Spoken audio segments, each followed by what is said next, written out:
Today I'm going to show you how to trim a brisket. Brisket is probably the king of meats when it comes to barbecue. If you've been to Texas, you've probably had brisket, and it's probably one of the more intimidating pieces of meat, but don't let it be.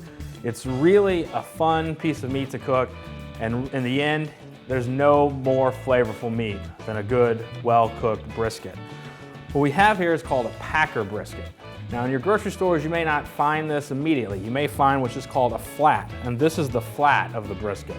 This here is the point. So this is a full brisket or a packer brisket. I encourage you to ask your butcher if they have a packer brisket or if they can get one for you, because I think it's a nicer piece of meat to cook.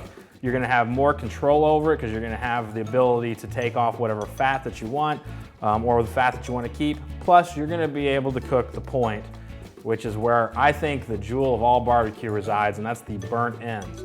That's after you've cooked the brisket, you cut the point off and you re-cook it again with more seasoning because it's very fatty and it's very flavorful meat, but it needs a little bit more cooking time.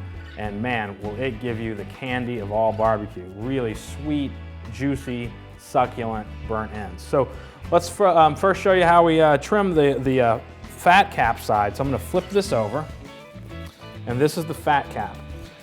That's this big sheet of fat on the one side of the brisket. I like to come in here and I like to come just straight across, and I like to trim off the top layer of fat that's on that point because I want to expose that meat so that my seasonings can really get down and deep in there.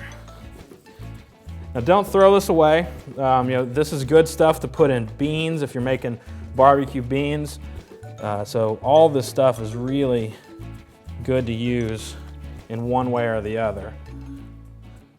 So we're just kind of lightly trimming. We want to avoid cutting off as much of the meat as we can and just kind of keep to cutting and trimming the fat.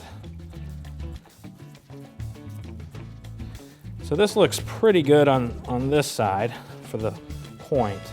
I also like to look and see if there's any real thick layers of fat here. You want about 1/4 of an inch of fat. Some of these will come in with 1/2 inch or more, and if that's the case, just take a sharp knife and kind of trim a layer off. And if you just get a little bit exposed and then just start pulling, it'll really be pretty easy. But this one, there's not much to trim off, so I'm not gonna do much with that.